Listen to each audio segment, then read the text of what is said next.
மனிதன் படம் பார்த்தோம் 87ல் பார்த்தோம். அந்த பீச் இன்னும் குறையாமல் அப்படியே இருக்குது. படம் செம்மையாக இருக்குது. பிரிண்ட்டு நல்லா பண்ணியிருக்காங்க. மனிதன் அப்போ பார்க்கும்போதெல்லாம் பயங்கரமாக நாங்கள் ஆல்பர்ட் தேட்டரில் எல்லாம் பயங்கரமாக பண்ணோம். அதேமாரி ஆனந்த் தேட்டரில் பெரிய கட் அவுட்டில் வச்சு எல்லாமே பார்த்தோம். அப்போ செம்மையாக இருந்தது. சவுண்ட் நல்லா தான் இருக்கும். இன்னும் எல்லாமே பக்காவாக இருக்குது. பக்காவாக பண்ணியிருக்காங்க. அதான் புது இதில் பண்ணியிருக்காங்க. இன்னும் கொஞ்சம் அந்த ஃபிலிம் லைட்டாக இதாக இருக்குது. அந்த இப்படி கோடு மாரி இல்லை, அது ரொம்ப வரல, லைட்டாக வருது. படம் செம்மையாக இந்த இப்போ இது ரிலீஸ் படத்துக்கு கூட இவ்வளோ கூட்டம் வராது, இந்தளவுக்கு கூட்டம் வந்திருக்கு. இப்போ புது நடிகர் படம் ரிலீஸு வேறு ஏதாவது படம் ரிலீஸ் ஆகி ஒரு 5 நாள் கழிச்சு போதா இவ்வளோ கூட்டம் வராது. மனிதனுக்கு இப்போ இதுக்காக இந்த கூட்டம் வந்திருக்கு. அந்தளவுக்கு நாங்கள் ரொம்ப லைக் பண்ணி வந்தோம். பக்காவாக இருக்குது. முடிஞ்சால் சண்டே ஏதாவது இது ரசிகர் ஷோ ரெடி பண்ணால் பேசிட்டு பண்ணுவோம். நாங்கள் எல்லாம் சேர்ந்து சென்னையில் இருக்கிற ரசிகர் எல்லாமே சேர்ந்து பண்ணுவோம். என்ஜாயாக பார்த்தோம். ரொம்ப படம் அப்போ மனிதனும் நாயகனும் வந்துச்சு. மனிதன் தான் இப்போ மாபெரும் ரெக்கார்ட். நாயகன் ஓடலன்னு சொல்ல ஓடிச்சு. ஆனால் 100 நாள் அதிக தேட்டர் ஓடல மனிதன் தான் அப்போ 87ல். இப்போயும் படம் இவ்வளோ கூட்டம் வந்திருக்கு. பழைய 87 38 வருஷம் ஆகுதுன்னு நினைக்கிறேன். 38 வருஷம் கழிச்சு இவ்வளோ கூட்டம் வந்திருக்குன்னா இப்போ புது படத்துக்கே கூட்டம் வர மாட்டேது. உங்களுக்கே அது தெரியும், மீடியாவுக்கு அந்தளவுக்கு கூட்டம் வந்திருக்கு. என்ஜாய் பண்ணி பார்த்தேன். சூப்பராக இருக்குது படம். மனிதன் படம் தான் பார்த்துட்டு வரேன்.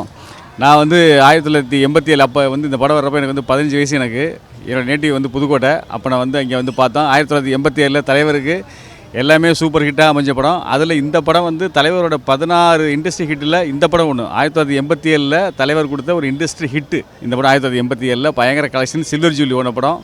ரொம்ப இப்போ காலை 9 மணிக்கு பாருங்கள், கிட்டத்தட்ட ஒரு 250 பேர் உட்காந்து படம் பார்த்துட்டு இருக்காங்க. படம் போனதே தெரில, அவ்வளோ ஃபாஸ்ட்டு. இது மாதிரி படம்லாம் வரதெல்லாம் பயங்கர தலைவர் அப்போ அந்த ஃபைட் சீனு எல்லாம் பயங்கர ஃபாஸ்ட்டாக பண்ணியிருப்பார்.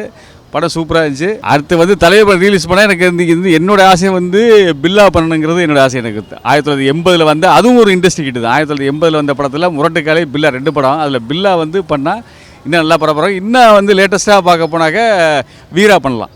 1994 வீரா எடுத்து பண்ணால் ரொம்ப சக்ஸஸ்ஃபுல்லாக போட்டோம். நல்லாயிருக்கும். பிக்சர் கூட நல்லா இருக்கு. சவுண்ட் எஃபெக்ட்லாம் இப்போ அவர் சந்திரபோஸ் அடித்த இது படத்தோட பிஜிஎம் பயங்கரமாக இருக்குது. நாங்கள் அப்போ பார்த்ததை விட இப்போ இருக்கிற பிஜிஎம் அவர் சந்திரபோஸ் பயங்கரமாக அடிச்சிருக்காரு. படம் அந்த படத்தோட ஸ்பீடை சந்திரபோஸ் தான் நல்லா சூப்பராக கொண்டு போயிருக்காரு. அப்போ நல்லா இருந்துச்சு படம். ஓகே. நான் சூப்பர் ஸ்டார் ஃபேனு. நான் இந்த படம் வரும்போது நான் பிறக்கலை, நான் ஃபோனில் தான் பார்த்தேன். ஒரு எக்ஸ்பீரியன்ஸ்க்கு நல்ல ஒரு தேட்டர் எக்ஸ்பீரியன்ஸ் எனக்கு. இது ரொம்ப கிளாரிட்டியாக இருந்தது. தலைவர் எப்பவுமே மாஸ் தான். பெரிய பிக் ஸ்க்ரீன் பார்க்க எனக்கு பெரிய எக்ஸ்பீரியன்ஸ் தானே. அது உண்மையிலே நான் சொல்லி தான் ஆகணும். ஏன்னா ரஜினி படம் எதுவுமே ரீலீஸ் நான் பார்த்தது கிடையாது. சரி, இந்த படம் தான் கிடச்சிது எனக்கு.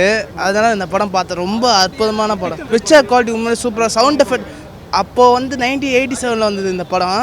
அப்போ பார்க்கறது இந்த பக்கம் டிஃப்ரென்ஸ் நிறையா இருக்குது. புது படம் பார்த்த மாதிரி ஃபீல் கிடச்சிது எங்களுக்கு. பிக்சர் குவாலிட்டி கம்மி தான். அப்போதைக்கு எடுக்கும்போது இருந்த விதம் வேறு. பட் என்னென்னா ஒரு ஃபீல் என்னென்னா, நம்ம ஃபஸ்ட்டு பார்த்த ஹீரோ பெரிய ஸ்க்ரீனில் அதை பார்க்கும்போது ரொம்ப பிரமிப்பாக இருந்தது. அப்போ பார்த்த ஃபீலும் இப்போ பார்த்த ஃபீலும் டிஃப்ரெண்ட் பண்ணி பார்த்தா எப்படி சொல்கிறது, நல்லா தான் இருக்குது. டிஃப்ரெண்ட்டாக தான் இருக்குது. மியூசிக் குவாலிட்டி கொடுத்துருக்காங்க சார். அது படத்துக்கு இடத்துக்கும் கொஞ்சம் டிஃப்ரெண்ட் ஆகிற மாதிரி தெரியுது. கொஞ்சம் இறைச்சல் இருக்குது. அது கொஞ்சம் சரியாக செட் ஆகலை, அது தெரியுது. மற்றபடி அப்போதைக்கு நடித்த நடிகர்லாம் பார்க்கும்போது இப்போ நிறைய பேர் இல்லை. ஆனால் நிறைய கருத்து எக்கச்சக்கமான அரசியல் பேசியிருப்பாங்க. தலைவர் சொன்னதெல்லாம் செய்யலை. அதனால் அதாவது ஸ்க்ரீனில் பார்த்த ஹீரோவுக்கும் நிஜத்தில் பார்க்க ஹீரோவுக்கும் டிஃப்ரெண்ட் இருக்குது. இருந்தாலும் என்ன பண்ணுறது, ஒரு பாசம் வச்சுட்டோமே ரஜினி மேலே, அதனால் அது முடியல. அதனால தான் திரும்ப படம் பார்க்க தோணுது. இது புது படம் பார்க்குற மாதிரி இருக்குது. நல்லா இருக்குது, கிளியராக இருக்குது. வாய்ஸ் இதெல்லாம் நல்லா இருக்குது. பாட்டெல்லாம் கேட்குறது நல்லா இருக்குது. இல்லை, சூப்பர் ஸ்டார் தான் படம் படம் சூப்பராக இருக்குது. நான் சின்ன வயசில் 6 வயசு இருக்கும்போது பார்த்தது. இப்போ இத்தனை வருஷம் கழிச்சு பார்க்குறது தேட்டர் எக்ஸ்பீரியன்ஸ் சூப்பராக இருக்குது. சவுண்ட் குவாலிட்டி சூப்பராக இருக்குது. நல்லாயிருக்கு, நல்லா அருமையாக இருக்குது.